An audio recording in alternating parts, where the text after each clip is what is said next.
Just like Dalraida. Yeah.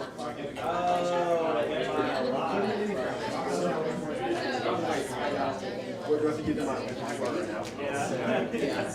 Depends on the part. It can be anything. I know. It just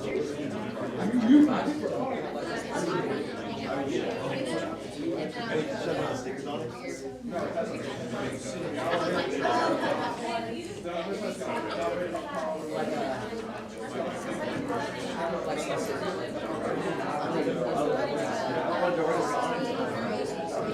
I mean, if you touch someone like it's farther than what we saw. I would as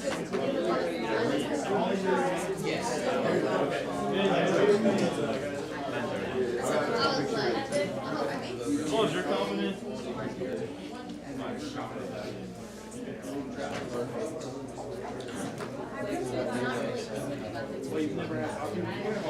Absolutely not. It makes you feel special. Oh, okay.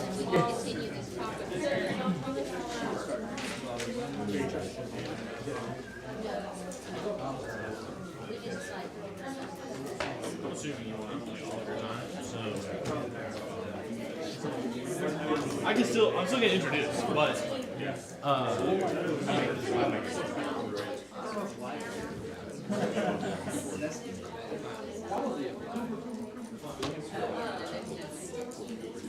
hey, Brian, will you plug the Christmas lights in real fast?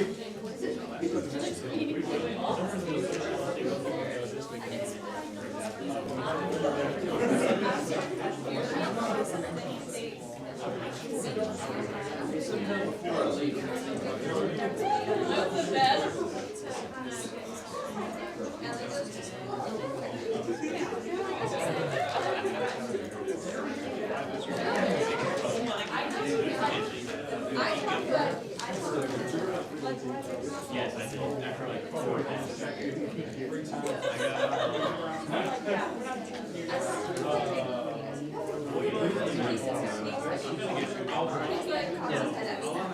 You want to do next week?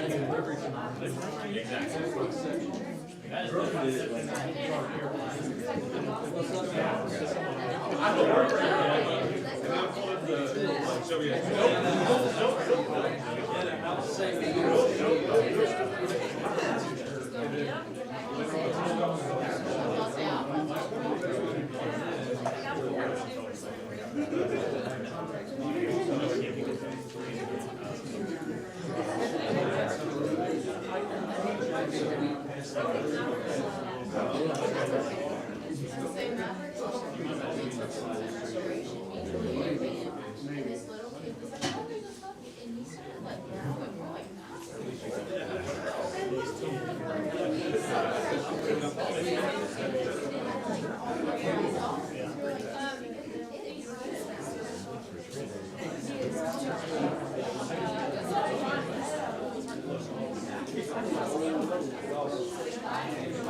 I'll talk about that next.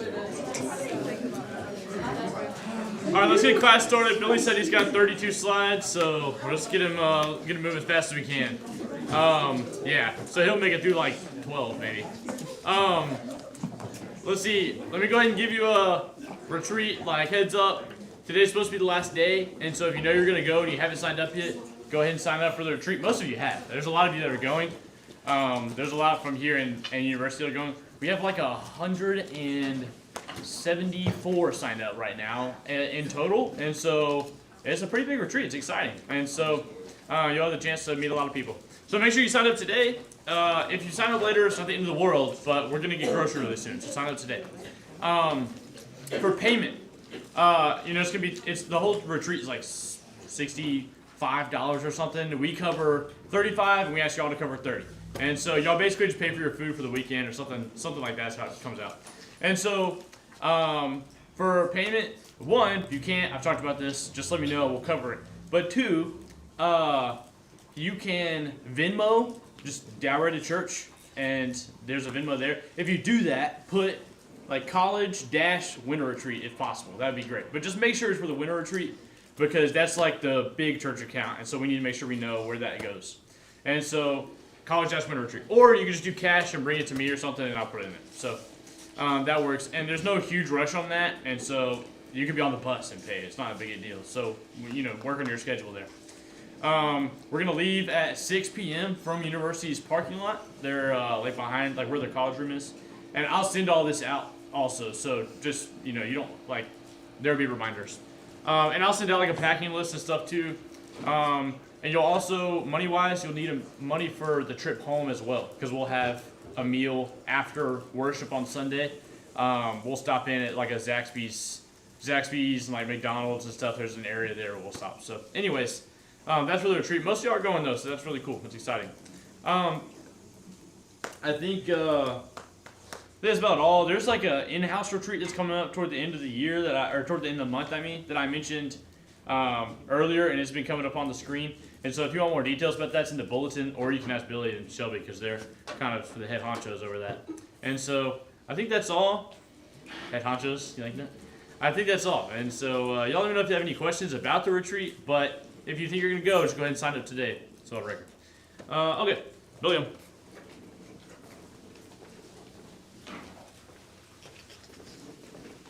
All right, here are the handouts for tonight. Scratch pad for you to write stuff. Passing those around. Somebody may help you with them in a minute. Okay.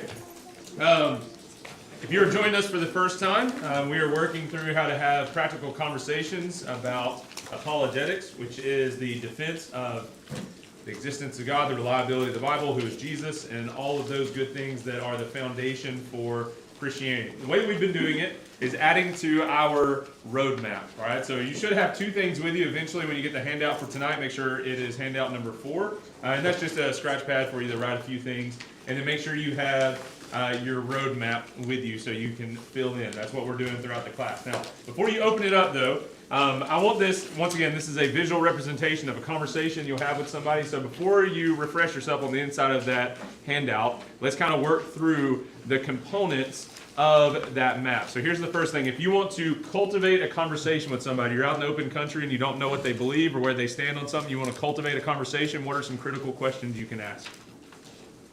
What's a critical question? All right, what is good? So you want to know the nature of goodness. It's going to help us understand morality, and there's some things that we can hinge off of there. Very good. What's another one? What are humans? All right, what are humans? All right. Are we just a result of a bunch of atoms colliding around together, or do we have unique components to it? Are we both body and soul? So we have immaterial qualities to us. All right, so what's good? What are humans? What's another one? What happens when we die? All right, what happens when we die? That's a quintessential question for us, is that we want to know when all of this is over, whether for me or individuals, what happens beyond, okay? What else? What's our purpose? All right, what's our purpose? What are we supposed to be doing while we're here? Is it all about just getting money and power, building friendships, having relationships? What is it exactly? What is our purpose? And what's the last one? Or the first one on your list, depending on... What is our purpose? All right, we got that one, that's good. Where did everything come from? Where did everything come from? Did you look at your handout? Did you cheat? No. Good. All right, so where did everything come from? It's on the front of what we're going to be talking about tonight. So you got critical questions. There's a lot more of those, but that's how you cultivate a conversation. You get things going. Once you get in a conversation, you want to rein it in a little bit or corral it in. What are some questions that you can ask to kind of defend yourself, keep yourself away from others so you don't get pinned down? What's the first question you would ask if somebody maybe comes at you with some kind of accusation or some kind of attack, or they have a concern about Christianity? What's the first question you would ask? What do you mean by that? What I mean by it is that, no, I'm just kidding. All right, so that's the first one, is what do you mean by that? So somebody says something like, Christians are so mean and they're inconsiderate of other people. Okay, what do you mean by that? Help me understand that a little bit. So there's your first question. What's your second corralling question? Have you ever considered? All right, so that's a good one to conclude, where you are able to offer some advice and say, all right, now that you've kind of put your thoughts out there, have you ever considered, this is where you offer counter advice, but still in the form of a question. What's that middle one that you would ask somebody? Yes, ma'am. Tell me more. All right, so tell me more. How'd you come to that conclusion? Is that something you studied? Is it something you've experienced? Is it something you've talked about with other people? All right, so I'm going to keep doing this every week. All right, we're going to go through this map, and I want it to be in your head so that you can navigate. So consider the cultivation questions, how to get a conversation going, and I hope that you're utilizing these. I've talked to a couple of folks, and you said you experimented with them, as well as the corralling questions. Somebody related it to even in sales, people use that same kind of tactic of if you're trying to sell something or talk through something with somebody, you ask questions to defend yourself so you can have some separation. So once you do that, you're going to then navigate out of the open country. And that's where we're going to be getting into tonight, is where do you go from there? The way we do this, we're going to come across that crossroads, all right? Somewhat of a crossroads. You get to make a decision, all right? You can open up your handbook at this, your notebook at this time, map, whatever it is. You can open it up. You're going to come across a stop sign, leaving the open country, and you're going to make a decision. Do I take people down evidence for God, or do I want to introduce them to Jesus? Well, a lot of it depends on how your conversation's been going. If you come to that first question, where did everything come from? It's going to be a perfect lead-in to what we're going to be doing tonight, which is talking about the existence of God and what tools and what things are in place for us to know that. So you would take the route where you're going to go up to evidence for God. And when you do that, you're going to build, all right, so you see where this is going. You are going to build some arguments. There are three main arguments for the existence of God, all right? I've already got them labeled on your map.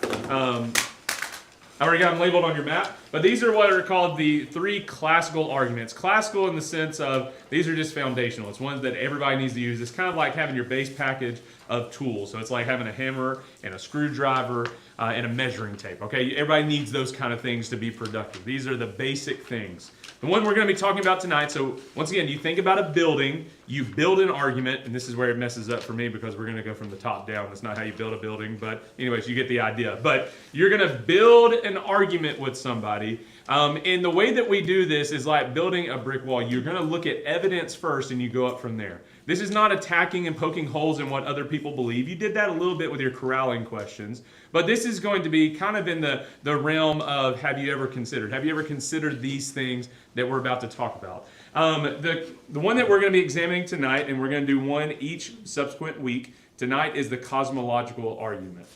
I dare say many of you are familiar with these arguments. Once again, since they're classical, you've been exposed to them at some point. I've got a number of resources. I think over here, Tommy, maybe you can check. Is that a case for the creator? Is that case for the creator over there? No?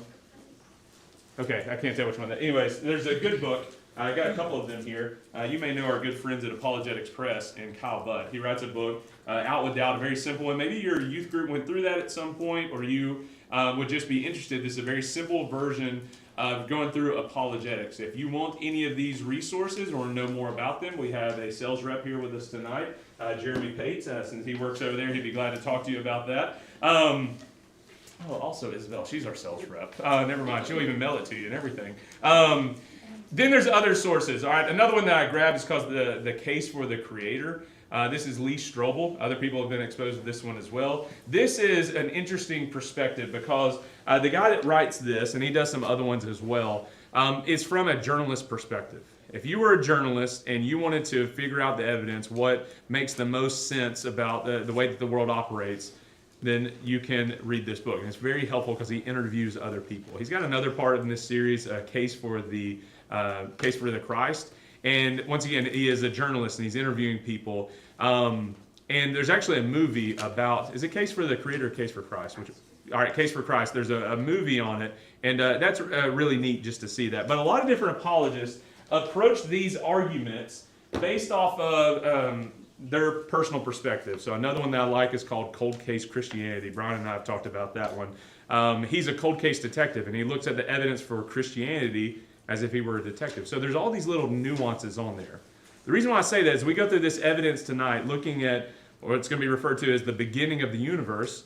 There's a little bit of a different spin. Sometimes you can put on a philosophical hat, and you can think just through logic, or maybe you put on your mathematics hat and you want to look at it through that lens, or maybe it's through just the science of things, and you like biology and physics and things along those lines. You put on a different hat. Maybe you want to look at it as a historian. Maybe you want to look at it as a journalist, whatever that is. But we're all looking at the same evidence. And that's what's neat about these classical arguments, is that they're for anybody. It's going to be basic information that anybody can examine and draw a conclusion. All right, so let me give you, here are the three, we're going to call the three premises, the three building blocks. We got to go from the top down because that's how this is going to work. But this is how you build a case for the cosmological argument. I'm going to give you these, then we're going to explain them, okay? Here's the first line, all right? So you've got premise 1 and 2, and then you'll have a conclusion. We'll just say they're all three premises. But here's the first one, is that everything that has a beginning has a cause. Now, this is a very specific wording. The reason why I want to lay this out to you, it's not everything that exists has a beginning, because we'd get in a little bit of trouble here. What I mean by God exists, but does God have a beginning? No, the God that we understand, the God that we know is infinite. He just is. He's the great I am. So we're not going to argue, and this is very important to say, it's not everything that exists has a beginning, because then you would say, God exists, he must have a beginning. That's not it. Very specific wording here. Everything that has a beginning has a cause. All right? Now, we know this intuitively. How would you illustrate this just in a normal conversation? Because this is what happens on the first premise of this argument. This is just going to be something that you can illustrate simply. How do you illustrate the fact that everything that has a beginning has a cause? Something caused it to happen, there's the reason behind it. How would you illustrate that, just in simple terms? It could be in mathematics, it could be in philosophy, it could be just in personal experience, it could be in construction, whatever that is. Anything that has a beginning has a cause. Yes, ma'am. If you were like looking at a plate of cookies, the cookies just didn't appear. Okay. They had a cause because I was wanting cookies, and so I made them.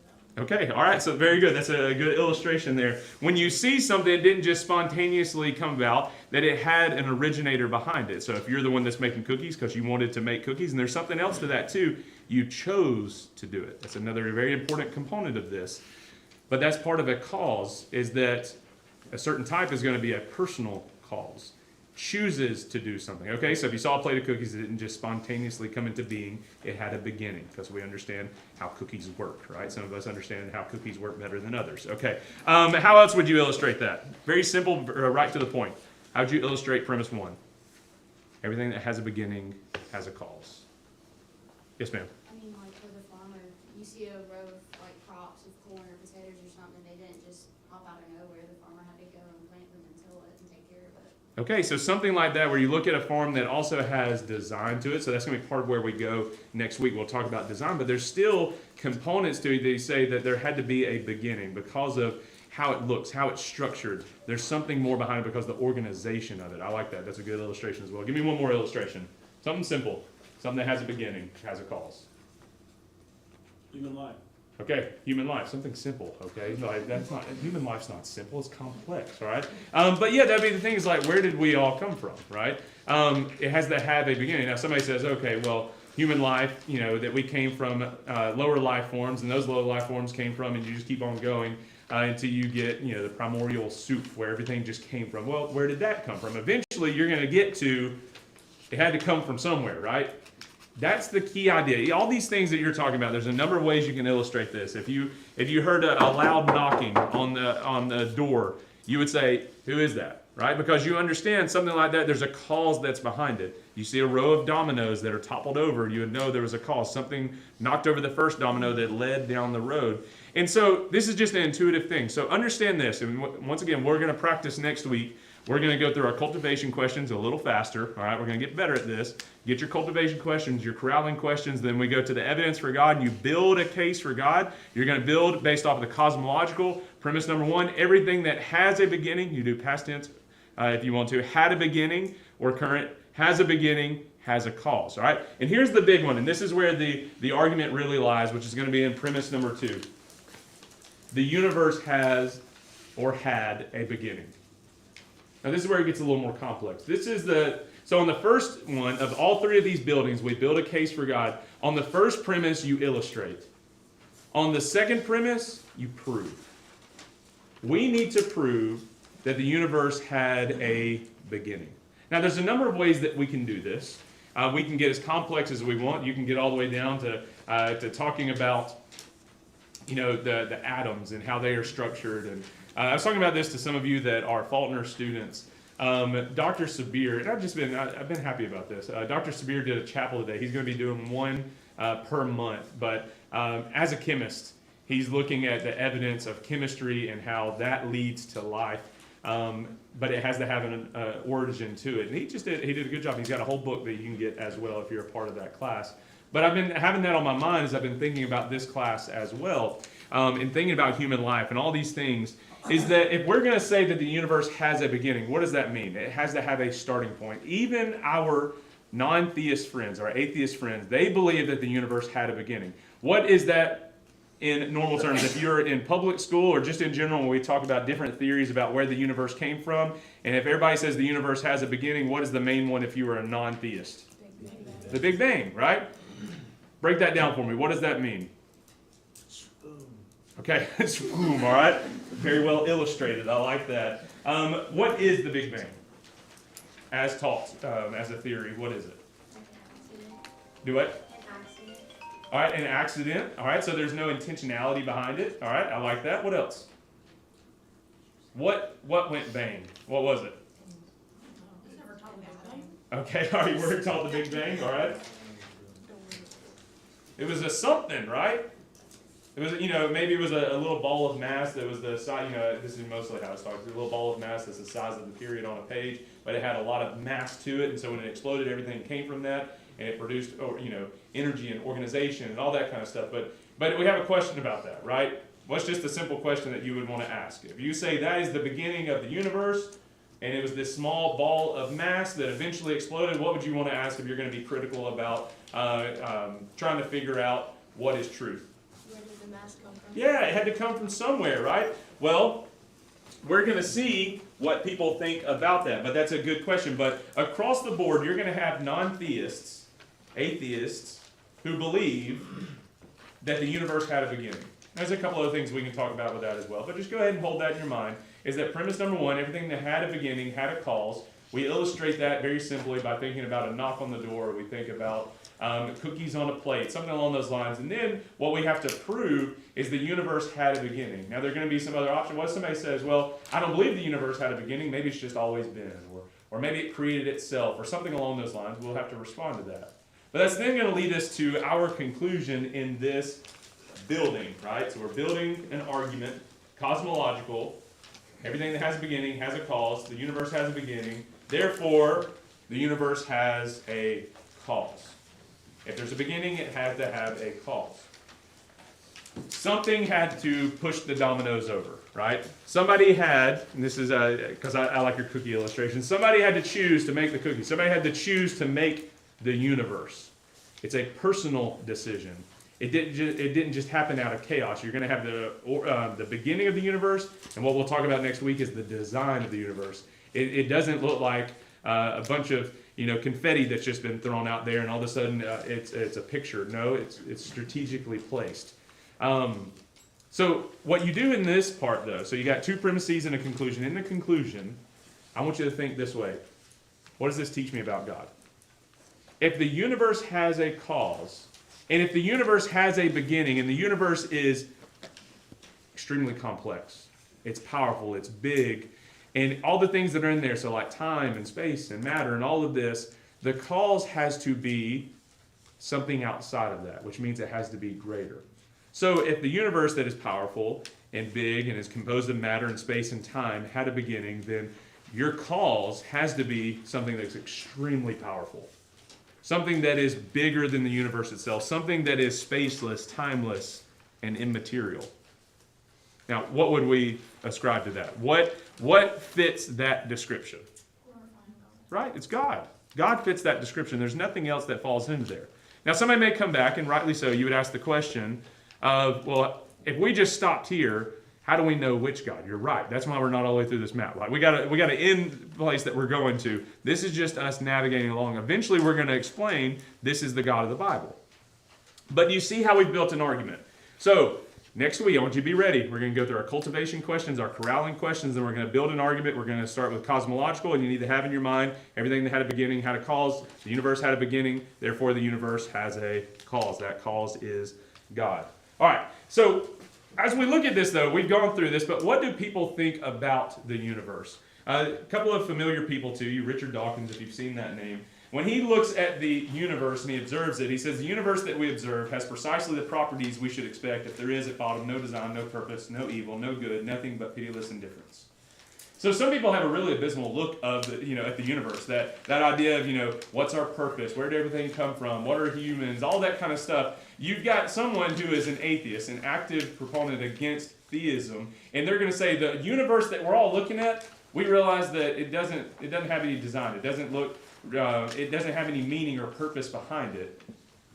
But is that what we really think when we get to it? Well, those cultivation questions tell us that there's a lot more going on than this. Somebody may want to stop short and they say, yeah, the universe exists, but what's the big deal? But it's a big deal, not just by looking at the science, but just thinking about it critically. The same way you were thinking, all right, if we're going to say that everybody, the prominent view is the Big Bang, and it starts with this little ball of mass, and you ask the question, right, where did that come from? Then it has to have an origin as well. Well, Stephen Hawkins, he makes this statement. He said, nothing caused the Big Bang. All right? So before you had the Big Bang, there was nothing. And out of nothing came something. Now, as we go back to premise number one, everything that had a beginning had a cause. And if the universe had a beginning, it had to come from somewhere. It had to have a cause that was behind it, that is outside of it, bigger than it. And he says it was nothing. So you had nothing, and all of a sudden, bam, something.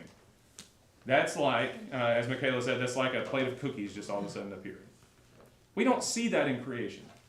We don't see that in the universe. All right, we know it's created, but we don't see that in the universe. What it comes down to is that sounds pretty miraculous, right? That something came from nothing. Now, we do believe that in Christianity. We believe that there was nothing and then all of a sudden there was something, but there was a greater cause, which was God who brought everything into being and existence. Something coming from nothing requires a miracle. Something coming from someone made out of nothing is a miracle, which is why we have a miracle worker.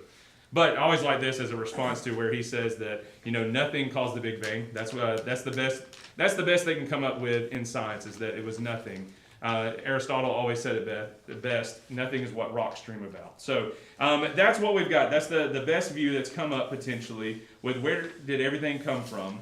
It's what rocks dream about, that there was actually nothing there.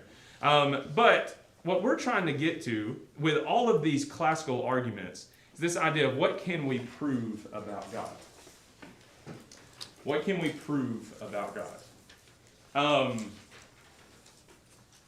Now we're getting to a few things here, but what comes to your mind when you think about this question about what can we actually prove about God?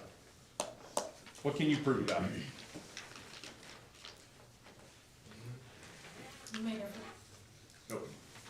What? He made everything with a purpose. All right, so there's a purpose, and He's the one that did all of it. What else? Nature shows that it was designed. I like that. That sounds good, man. How do you know? Let's see. What would be a good way? How do you know God is real? Right. Okay. So so we got 4 reasons why you can know that He is real, and we're going to cover 3 of those and the other one as well. So all right, good. So we can see that He's powerful. We can see He has design. we can see that there's purpose in the universe. What else can we prove about God? Have you interviewed him? Have you sat in front of him and looked him in the face? Have you touched him? Is it existent? All right, his existence. How do we prove that there is this cause? If we can't touch him, we can't talk to him, we can't see him. This is where we get to in Christianity, because somebody may come back and say, like, well, you can't prove anything. Like, who is your God? Like, I want to see him. Bring out your God.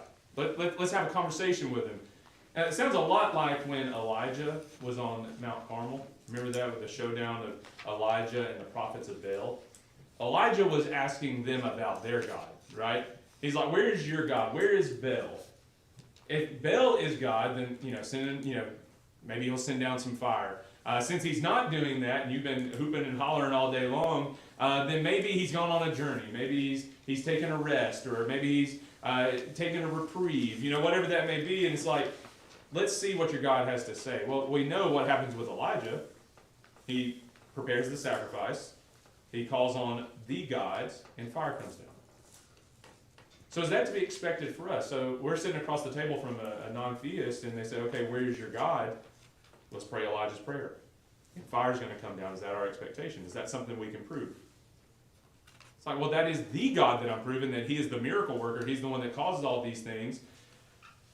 But there's more to it, right? There's more in the sense of, I can talk about there being a cause, but I need to know exactly what kind of God this is. And this is an important point for us about what can we actually prove about God. There's a lot, but we need to take it all the way down the road. And here's the idea to go along with it. If God does exist, the cosmological argument is going to be one of them to help us understand that. But if God exists, we have to discover him using the tools that he has given to us. What tools has God given to us that we may know that he exists and to know what kind of God he is? What do we have available to us?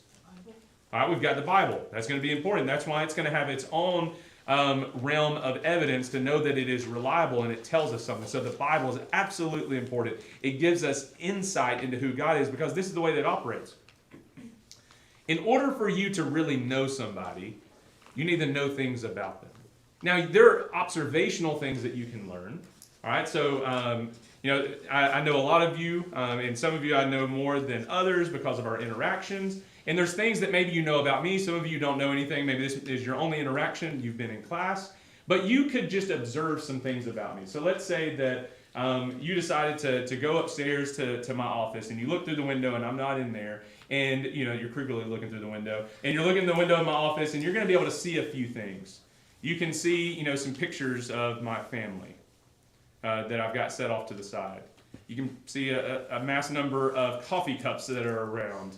You can see some stacks of books. You can see just some rando things. And you could look in my office and you can start putting together a little bit of a profile of who I am.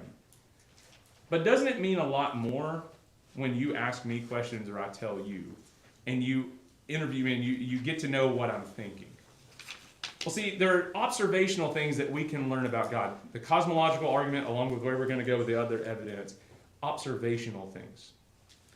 If there is this cause that brought the universe into existence, and it's spaceless, timeless, immaterial, and it's personal, that still doesn't tell us everything we need to know about God. And still, even though we have the Bible, it still doesn't tell us everything about God, correct? I mean, you think about Deuteronomy 29:29, is that there are things that we don't know. What we do know, God has revealed to us, so we can teach other people. So we're not going to have answers to everything in life. But there are certain tools that are available. God does give us a window into who he is, and then even explain certain things for us if we'll pay attention and listen. So we have to use the evidence that he's given to us, and the universe is one of them. Understanding where it came from and how it is designed. Kyle Butt in that book, A Matter of Fact, well, that one's out with doubt, but the other one, A Matter of Fact. He says this, and we're using this across the board to look at a few things. Reliable testimony provides evidence that can be used to build biblical faith. Here's what I mean. Why are we even talking about these classical arguments? Because you can go watch debates, you can go listen to people talk about all of these things, and it's a lot of fun. You can read books, and you can do it in various ways. Like I said, you can do it as a historian, as a detective, or as a scientist, a chemist, or as a journalist, all of these things. But why are we doing it? Part of your cultivation questions and your corralling questions is to get to the point with somebody where they can objectively look at the evidence and draw a conclusion. I have a lot of fun talking about the beginning of the universe, but it means absolutely nothing if we're not going to use it to take someone down the road to faith. That's why we have to keep adding to these things. You've got a reliable testimony. Testimony is in telling you something, okay? And it provides evidence. So that's going to be through the Word, but it's also through nature itself. And what it does is it builds biblical faith. Reliable testimony, it's the basic tools. We're told in 2 Corinthians chapter 5, verse 7, walk by faith, not by sight. Now, faith is not just a blind step in the dark, as we've talked about, but it's having confidence. Biblical faith says we can know. Read Hebrews chapter 11, and you get the idea that we can know. There are certain things that we can know, like that God exists. Jesus is God's Son. The Bible is God's Word, and that we are saved. Now, you looking at the beginning of the universe is not going to tell you how salvation works, is it? As Christians, we can't expect, as we're looking at different types of evidence, to draw conclusions that aren't actually there. I would love it if I could, have the full gospel account just by looking at, astrology and the stars. It's not there. You got to have a fuller picture. That's why you got to go all the way down through these things, because it starts teaching you a lot about who God is. These reliable testimonies are all across the place, and they teach us something about God. Here's a way to think about it. Go to Psalm chapter 19. A familiar passage to you, but we're just going to make a couple observations here. Psalm chapter 19. And I want somebody to start reading in verse 1. Psalm 19.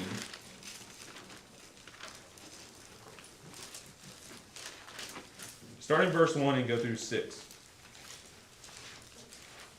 The heavens tell of the glory of God, and their expanse declares the work of his hands. Day to day pours forth speech, and night to night reveals knowledge. There is no speech, nor are there words. Their voice is not heard.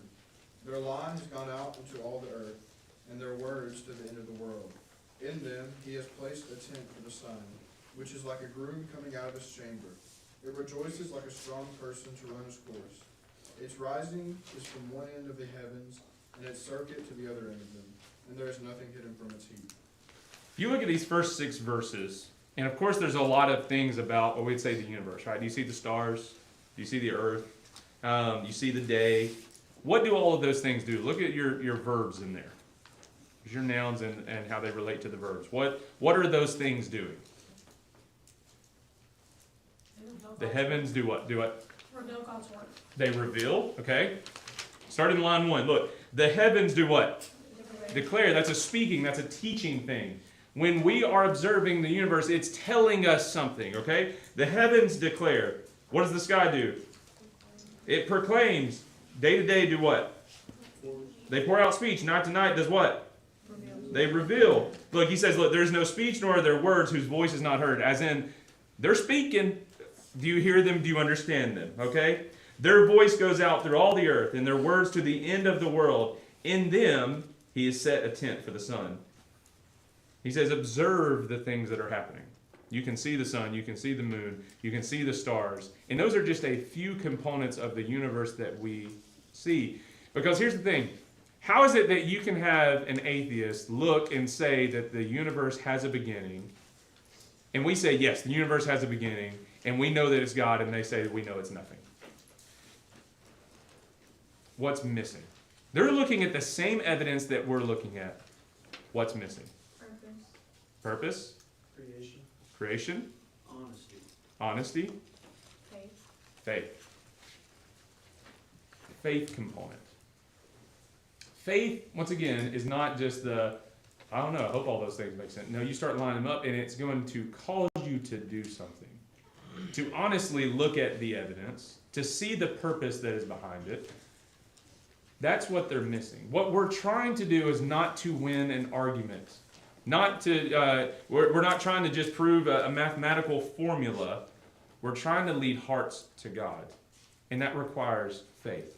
Not faith that is just a religious, I don't know, I've just got a burning in my chest, and that's what I feel about God. No, it's knowing that there's something there, that what makes more sense to the way that the world operates is that there is a something, a someone, and not just a nothing. Okay? So you're trying to provide the best explanation for why things are the way that they are.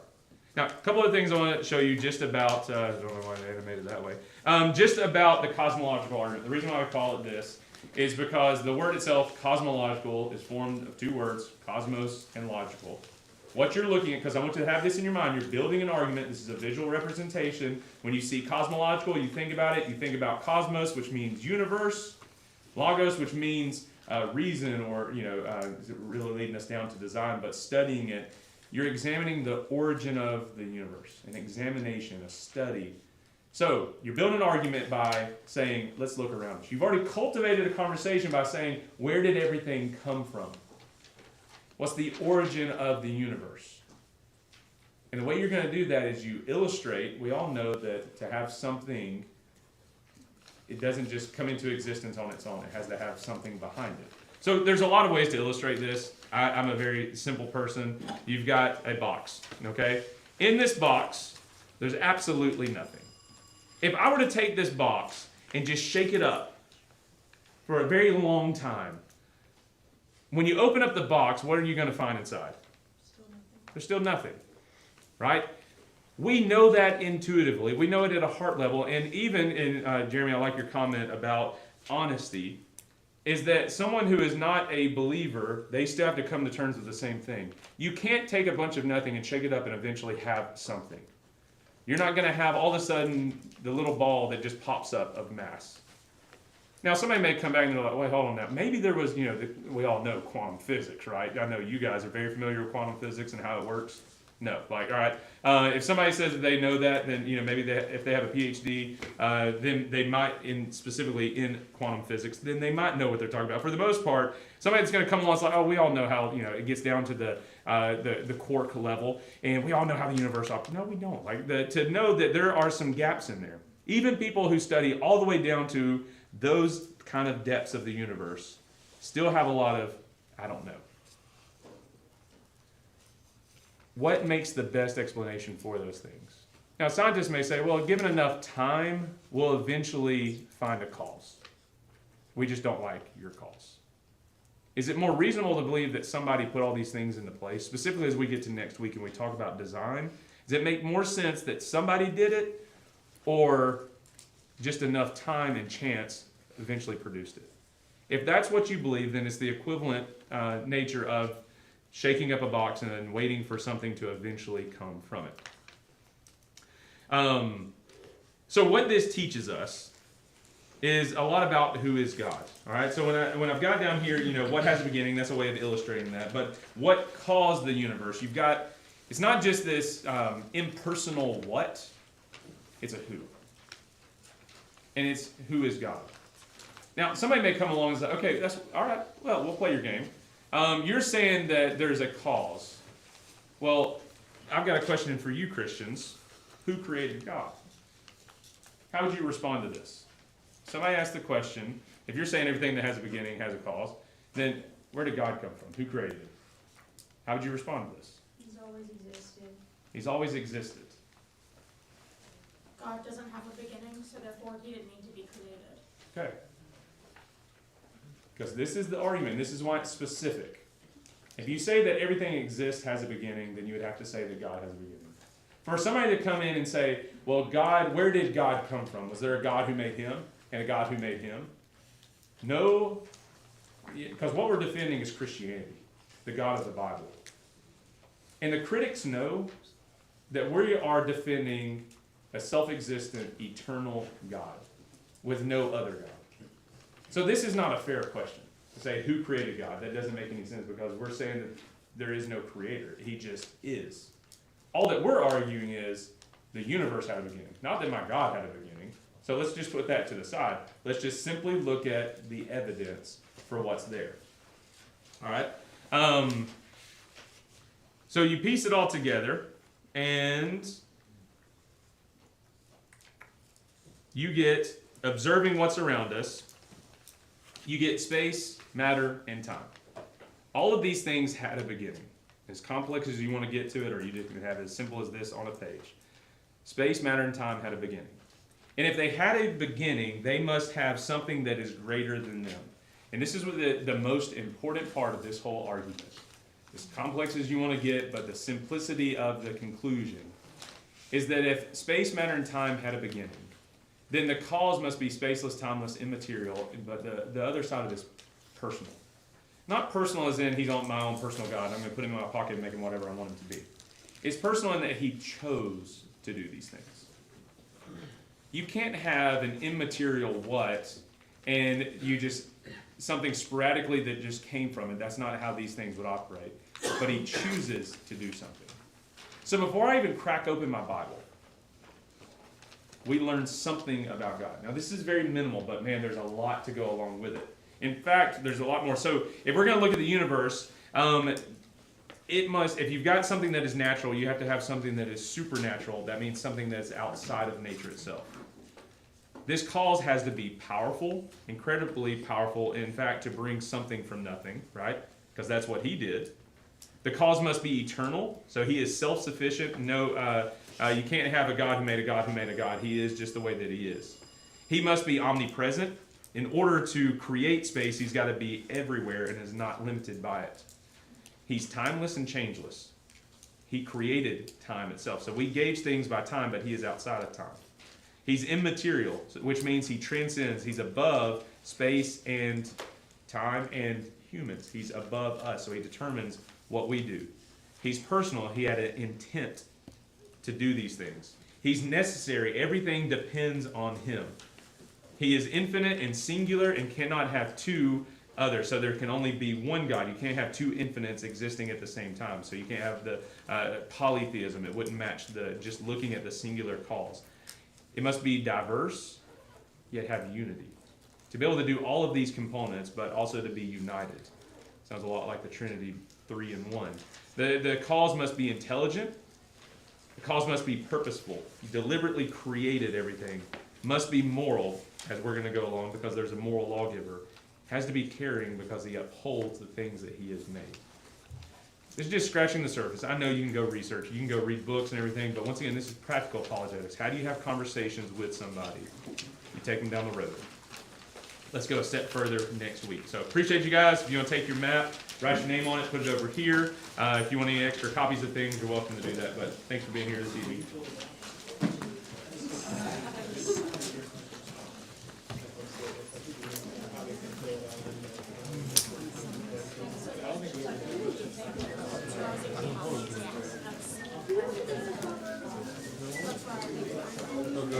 Supposed to move. Huh? Supposed to move. I don't know. He didn't. Oh, he did. 5, 6, 7, 8 turns. Oh yeah, somebody else asked yesterday and they didn't get brought up. He said, I think it was Luke. what'd you say? Midget? No.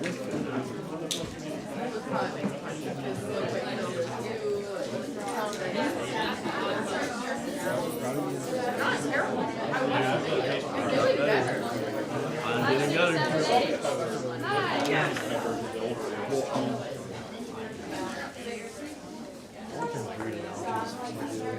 Last one I did, I did he said he had. Yeah, I know. No law for anybody in there. I almost said it. I was responding to you. I was like, I gotta go talk to you about nothing. And nothing is not. Nothing is not. 15 years. I was like, I was about to say, like, you know what you're doing. He's gonna get to it eventually.